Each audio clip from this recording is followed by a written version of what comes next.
নমস্কার বন্ধুরা, উমার সংসার চ্যানেলের আরও একটি নতুন পর্বে আপনাদের স্বাগত জানিয়ে শুরু করছি আজকের পর্ব।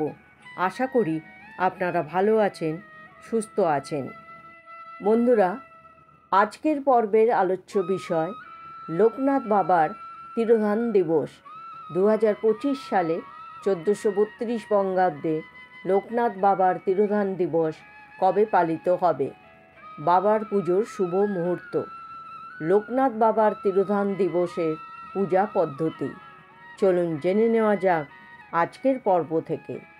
পর্বটি শুরু করার আগে উমার সংসার চ্যানেলটিকে সাবস্ক্রাইব করে বেল আইকনটি প্রেস করুন, লাইক, কমেন্ট, শেয়ার করুন। পর্বটি অবশ্যই শেষ পর্যন্ত দেখতে থাকুন।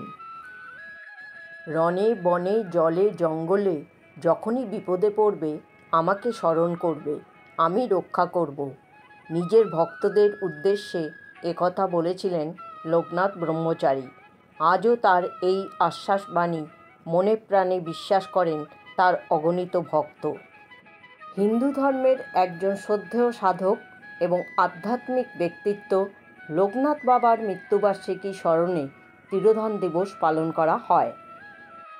এই বছর অর্থাৎ 2025 সালে 1432 বঙ্গাব্দে লোকনাথ বাবার তিরোধান দিবসটি পড়েছে 3রা জুন 2025, বাংলায় 19শে জ্যৈষ্ঠ 1432 মঙ্গলবার। লোকনাথ বাবার পুজোর বিশেষ শুভ সময় থাকবে সকাল 6:43 থেকে সকাল 9:25 মধ্যে, আবার দুপুর 12:06 থেকে দুপুর 2:47 মধ্যে লোকনাথ বাবার পুজোর শুভ সময় থাকতে চলেছে। লোকনাথ বাবা নিজে অত্যন্ত সাদামাটা জীবনযাপন করতেন। ভক্তদেরও তাকে অনুসরণ করতে বলতেন। অর্থই যে অনর্থের মূল তা বুঝিয়েছেন বারংবার। জগতের সব কলহ, কলুষ, হানাহানির কারণ অর্থ ও প্রতিপত্তির লালসা। মুক্তির পথ দেখিয়ে বাবা বলেছেন, বাক্যবান, বন্ধুবিচ্ছেদ বান ও বিত্তবিচ্ছেদ বান, এই 3 বানকে সহ্য করতে পারলে মৃত্যুকেও উপেক্ষা করা যায়। বাবা লোকনাথকে শিব লোকনাথ বলা হয়, তাই শিব পুজো করে তারপর লোকনাথ বাবার পুজো করতে হয়। মহাদেব যেমন ধনী দরিদ্র নির্বিশেষে সব ভক্তকে অপার স্নেহে ভরিয়ে দেন, লোকনাথ বাবাও ঠিক সেই রকমই ভক্তের দুঃখ কষ্ট সহ্য করতে পারেন না। তাদের বিপদ থেকে উদ্ধার করার জন্য ব্যাকুল হয়ে ওঠেন। ত্রিকালদর্শী বাবা লোকনাথ বলেছেন, দিনের শেষে যখন ঘুমোতে যাবে তখন ভেবে দেখবে সারা দিন কী কাজ করেছ, কোনটা ঠিক কোনটা ভুল নিজেই নিজের বিচার বুদ্ধিতে বুঝে নিতে পারবে। রোজ এই কাজ করা খুবই জরুরি। এবার জেনে নেব লোকনাথ বাবার পুজো করতে কি কি উপকরণের প্রয়োজন হয়। লোকনাথ বাবার পুজোয় বিশেষ আড়ম্বরের প্রয়োজন হয় না, খুব অল্পতেই তিনি সন্তুষ্ট।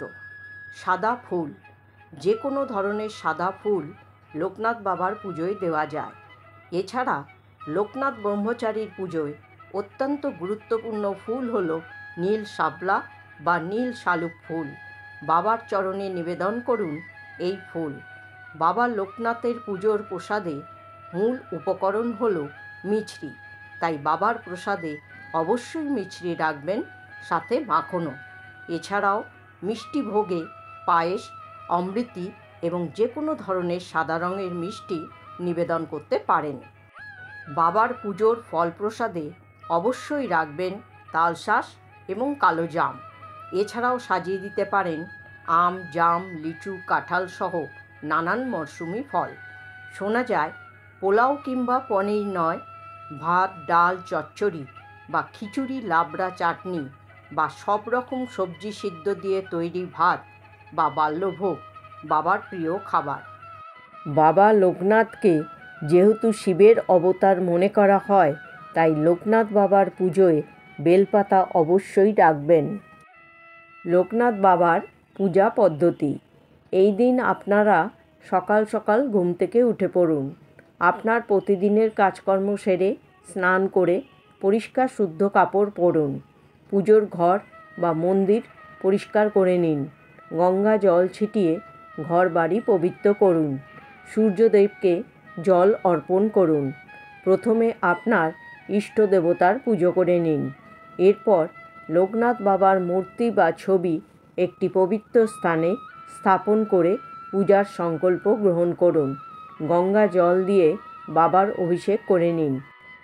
আচমন করে লোকনাথ বাবাকে পুজোর জন্য আবাহন করুন। বাবাকে ফুল বা ফুলের মালা দিয়ে সাজিয়ে নিন। নীল শাপলা বা নীল শালুক ফুল অর্পণ করুন। যে কোনো সাদা ফুল বেলপাতা সহযোগে বাবাকে নিবেদন করুন। ধূপ দ্বীপ জ্বালিয়ে রাখুন। ফল মিষ্টি ইত্যাদি ভোগ নিবেদন করুন। সমস্ত ভোগের মধ্যে অবশ্যই তুলসী পাতা অর্পণ করবেন। লোকনাথ বাবার মন্ত্র জপ করে পঞ্চ উপচারে বাবার আরতি করুন। এরপর লোকনাথ বাবার পাঁচালী পাঠ করুন বা শুনুন।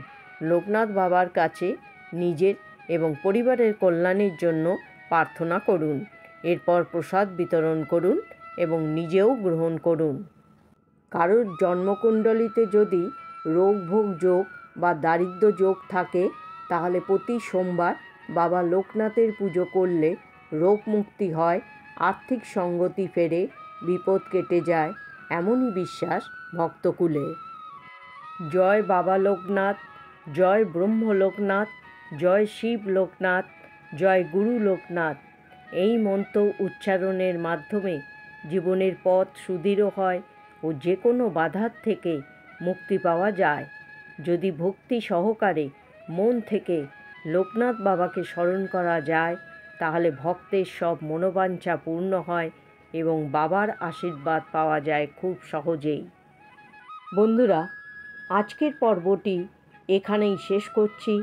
সকলে ভালো থাকুন, সুস্থ থাকুন। জয় শ্রীকৃষ্ণ। রাধে রাধে।